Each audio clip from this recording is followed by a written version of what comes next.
فذكر فإن الذكرى تنفع المؤمنين. بسم اللہ الرحمن الرحیم. الحمد للہ رب العالمین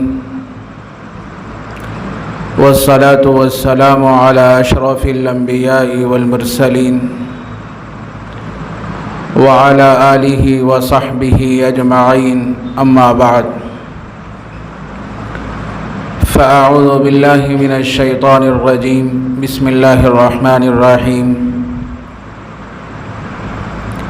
یا ایہا الذین آمنوا اتقوا اللہ وکونوا مع الصادقین. قابل احترام عزیز دوستوں اور بزرگوں،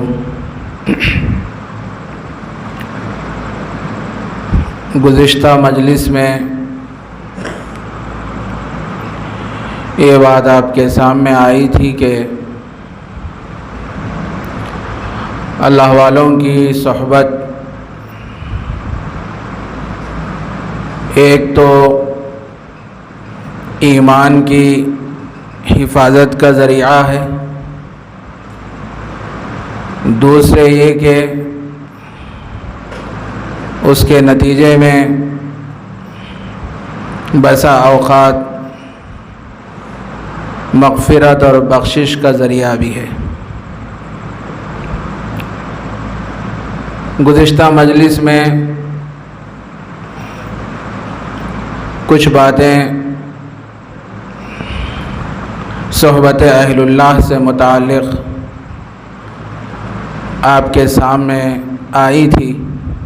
اس مرتبہ یہ بات آپ کے سامنے بیان کرنے کا ارادہ ہوا ہے کہ جو آدمی اہل اللہ کی صحبت کو اختیار کرتا ہے تو اندرونی جو خرابیاں ہوتی ہیں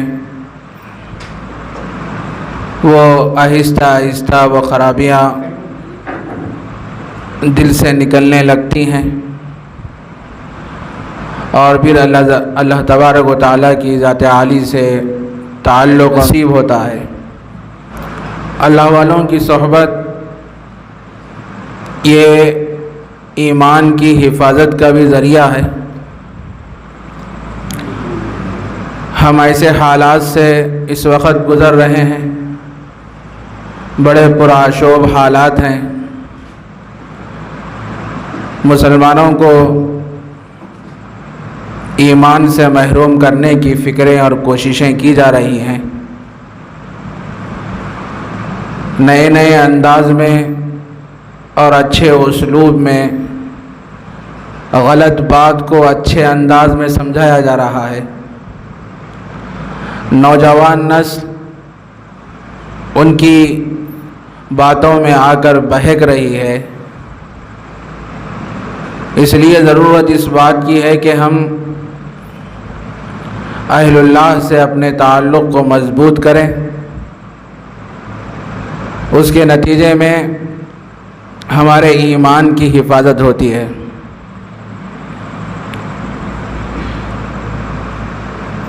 ایمان کی حفاظت کیسے ہوتی ہے اس کے تو بہت سے واقعات ہیں.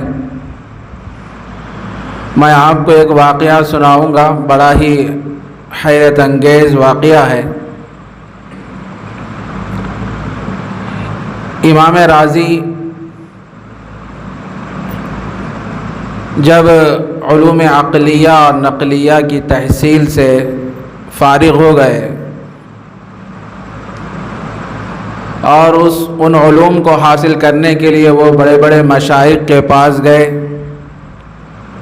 تاکہ عقلی علوم بھی حاصل ہو جائیں اور نقلی علوم بھی حاصل ہو جائیں. اس غرض سے وہ لمبے لمبے سفر کیا کرتے تھے. جب ان کو اس میں مہارت پیدا ہو گئی تو ان کے دل میں خیال آیا کہ میں تو علوم ظاہرہ کی تکمیل کے لیے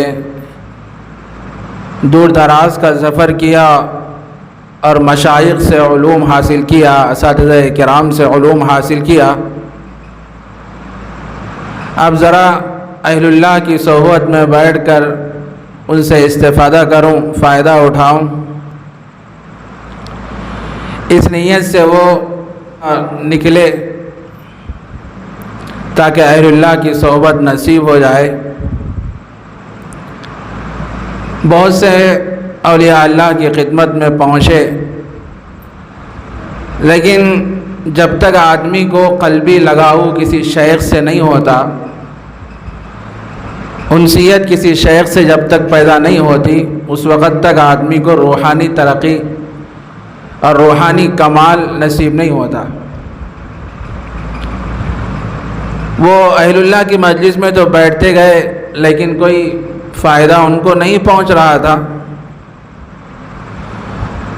اور قلبی مناسبت بھی نہیں پیدا ہو رہی تھی۔ بڑے پریشان تھے، حیران تھے، نا امیدی کی کیفیت بھی پیدا ہو گئی تھی۔ کسی نے ان سے کہا کہ دیکھو فلاں علاقے میں ایک آدمی، ایک بزرگ رہتے ہیں، بہت سے لوگ ان کے پاس رجوع ہوتے ہیں، تم بھی ان کی خدمت میں چلے جانا۔ جب وہ یہ سنے تو وہ بزرگ کے پاس گئے اور جا کر ان کی خدمت میں کچھ دن رہے تو کچھ قلبی تعلق پیدا ہو گیا، انسیت ان سے پیدا ہو گئی۔ اب سوچنے لگے کہ میں انہی کی خدمت میں رہ کر اپنے باطن کی اصلاح کروں گا۔ بہت دن ہو گئے، ان کے دل میں خیال آیا کہ شیخ سے قلبی مناسبت تو پیدا ہو گئی ہے، ذرا ان سے بیعت کر لیں۔ اس زمانے کا اہل اللہ ایسے ہوا کرتے تھے۔ حضرت تھانوی رحمۃ اللہ علیہ فرماتے ہیں کہ جب کوئی آدمی کسی شیخ کے پاس بیعت کی نیت سے جاتا تو فوراً بیعت نہیں فرماتے، یہ دیکھتے کہ آنے والے کے اندر سچی طلب ہے، تڑپ ہے، ذوق ہے یا نہیں ہے، یہ چیز کو دیکھا کرتے تھے۔ امام راضی رحمۃ اللہ علیہ جب پہنچے اور بیعت کی خواہش کا اظہار شیخ کے سامنے کیے تو انہوں نے انکار کیا۔ اس بنیاد پہ انکار کیا کہ دیکھیں گے ان کے اندر سچی طلب ہے یا ہے نہیں ہے۔ بہرحال وہ انکار کرتے رہے تو ایک دن وہ بزرگ فرمانے لگے کہ دیکھو فلاں دن تم میرے پاس آنا، فلاں وقت میں آنا، میری خانقاہ میں آ جانا، میں تمہیں بیعت کر لوں گا۔ وہ وقت پہ پہنچے خانقاہ میں، اندر گئے تو شیخ نے فرمایا کہ دروازہ بند کر دو۔ دروازہ بند کر دیے۔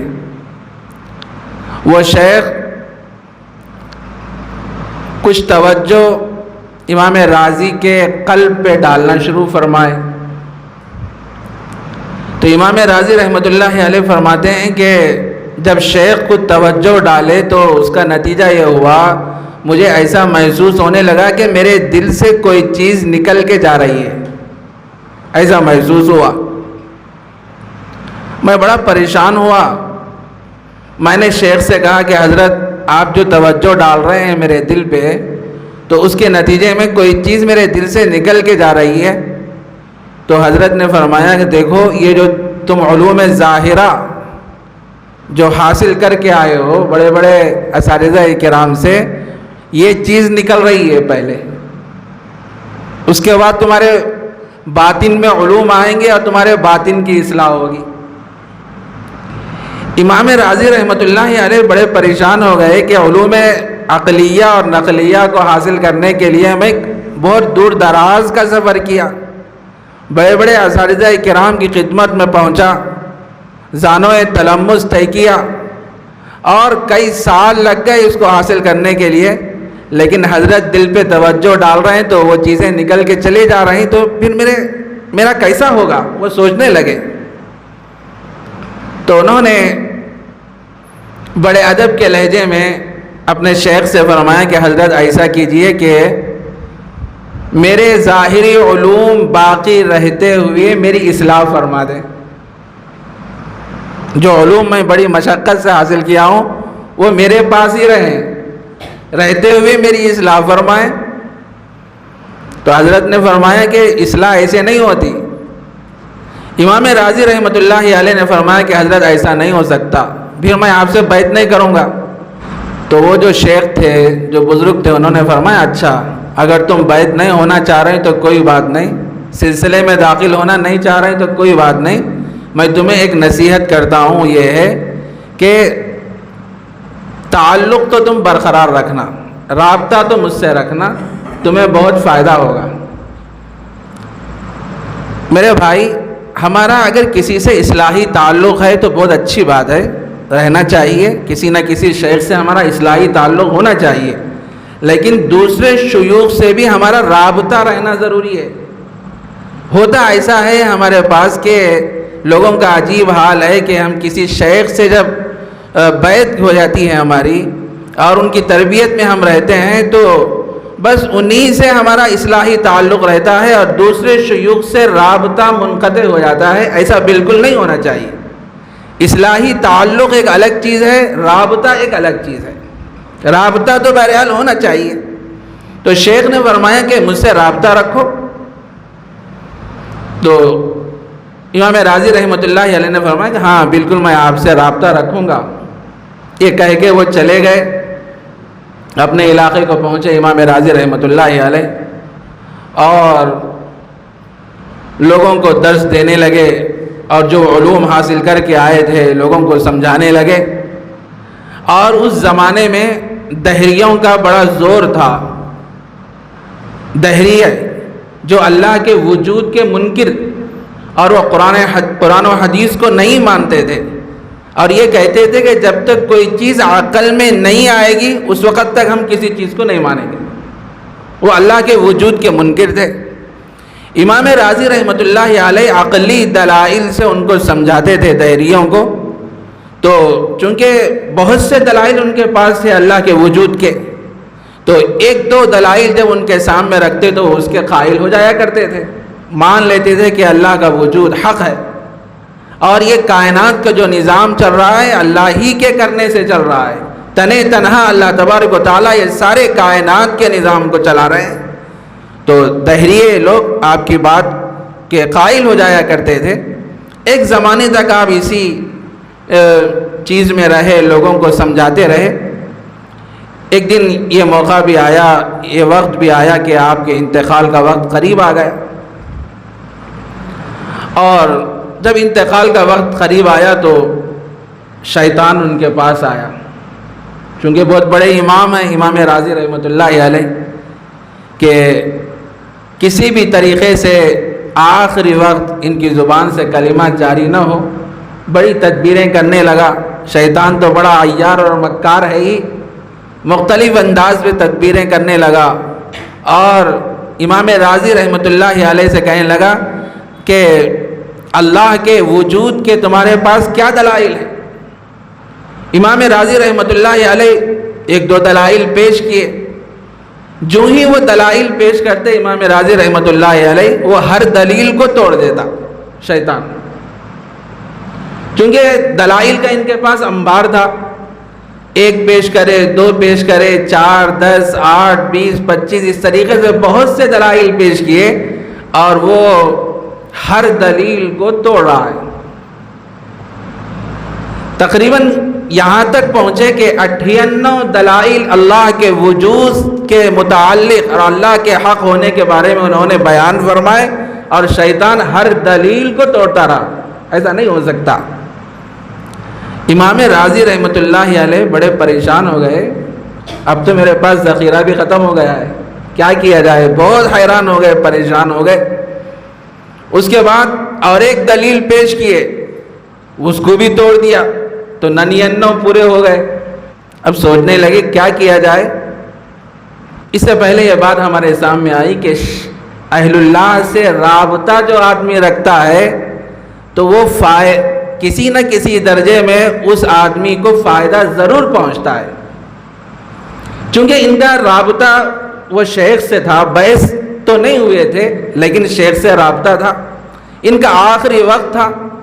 تو اللہ تبارک و تعالیٰ نے شیخ کے دل میں یہ بات ڈالی کہ امام راضی کا بالکل آخری وقت ہے، شیطان ان کے پاس آیا ہوا ہے مختلف بہانے اور مختلف ہیلوں سے وہ یہ چاہتا ہے کہ ان کو کیا ہے، ان کا ایمان پر خاتمہ نہ ہو. شیطان تو یہ چاہتا ہے. اس وقت ان کے شیخ کے دل میں یہ بات آئی. امام راضی بڑے پریشان ہیں. ایک دم سے حضرت شیخ فرمانے لگے، اے راضی تو یہ کیوں نہیں کہتا کہ یہ کہہ دے کہ میں اللہ کو بغیر دلیل کے مانتا ہوں. دلائل کی ضرورت نہیں ہے اللہ کو ماننے کے لیے، بغیر دلیل کے میں اللہ کو مانتا ہوں، یہ کیوں نہیں کہتا. اللہ تبارک و تعالیٰ نے اس شیخ کی بات کو امام راضی رحمۃ اللہ علیہ کے پاس پہنچا دیا. ان کے کانوں سے وہ بات ٹکرائی. امام راضی رحمۃ اللہ علیہ فوراً کہنے لگے شیطان سے، میں اللہ کو بغیر دلیل کے مانتا ہوں. اتنا سنتے ہی شیطان لاجواب ہو گیا اور امام راضی رحمۃ اللہ علیہ کا خاتمہ بالخیر ہوا. یہ کس کا نتیجہ ہے؟ شیخ کی صحبت کا نتیجہ. شیخ سے رابطے کے نتیجے میں آدمی کے ایمان کی حفاظت ہوتی ہے. جس طرح علم اساتذہ کرام سے سیکھا جاتا ہے، اسی طرح عمل کو بھی سیکھنا پڑتا ہے. یہ عمل جو سیکھتے ہیں وہ اہل اللہ سے ہم کو سیکھنا پڑے گا. علم اور عمل یہ دونوں سگے بھائی ہیں. سگے بھائی. جہاں علم آتا ہے وہاں علم آ کر عمل کو دعوت دیتا ہے. جب آدمی عمل کرتا ہے تو علم وہاں ٹھہر کے رہتا ہے. جب آدمی عمل نہیں کرتا تو علم وہاں سے رخصت ہو جاتا ہے. وہ علم اس کے لیے علم نافع ثابت نہیں ہوتا. یہ سگے بھائی ہیں علم اور عمل. علم کو بھی سیکھنا چاہیے اور عمل کو بھی سیکھنا چاہیے. علم کے لیے دینی مدارس ہیں، یہ کتابیں ہیں، اساتذہ کرام ہیں، ان سے ہم علم کو سیکھتے ہیں. اور عمل کو سیکھنے کے لیے شیوخ کے پاس جانا پڑے گا، اہل اللہ کے پاس جانا پڑے گا، ان کی خدمت میں رہنا پڑے گا. اور وہ جو ہمارے باطنی امراض ہیں وہ دیکھیں گے کہ شیخ اس کے اندر کیا کیا بیماریاں ہیں. اس کے اندر کبر ہے، اس کے اندر غیبت کا مرض ہے، اس کے اندر بڑائی کا مرض ہے، اور اس کے اندر بہت سی بیماریاں ہیں. اور وہ شیخ اس کے مطابق اس کا علاج کرتے ہیں اور اس کی بیماریوں کو ختم کرنے کی فکر اور کوشش کرتے ہیں. میرے عزیز دوستو بزرگوں، ہم تو بار بار پڑھتے ہیں تکبر نہیں کرنا، تکبر نہیں کرنا. سنے نہیں سنے، معلوم بھی ہے، حدیث بھی معلوم ہے، لیکن عمل کر رہے ہیں؟ عمل نہیں. اور عمل سیکھنا کہاں سے؟ اہل اللہ سے سیکھنا پڑے گا ہم کو. اور ہم اپنے دل میں تکبر لے کے پھر رہے ہیں، حماقت لے کے پھر رہے ہیں. دل اچھا ہے تو سب اچھا، دل بگڑا تو سب بگڑا. ویرانے بھی دیکھے ہیں، آبادی بھی دیکھی ہے. جو اجڑے تو پھر نہ بسے دل، وہ نرالی بستی ہے. دل کا اجڑنا سہل سہی، بسنا کھیل نہیں بھائی. دل کا اجڑنا سہل سہی، بسنا کھیل نہیں بھائی. بستی بسنا کھیل نہیں، یہ تو بستے بستے بستی ہے. صحبتوں میں رہنا پڑے گا اور زانو تلمس طے کرنا پڑے گا، تب جا کر ہمارے اندرونی جو بیماریاں ہیں وہ کیا ہے ختم ہوتی جائیں گی. تو بہرحال آج کی مجلس میں صرف مجھے اتنا عرض کرنا ہے کہ اہل اللہ کی صحبت کے نتیجے میں ایک تو آدمی کے ایمان کی حفاظت بھی ہوتی ہے، اور دوسرا یہ کہ اس کے نتیجے میں بسا اوقات بخشش اور مغفرت کا ذریعہ بھی بنتے ہیں اہل اللہ. بہرحال آج کی گفتگو پر یہیں پر میں ختم کرتا ہوں. اللہ مجھے بھی عمل کی توفیق عطا فرمائے اور آپ حضرات کو بھی. وآخر دعوانا ان الحمد للہ رب العالمین.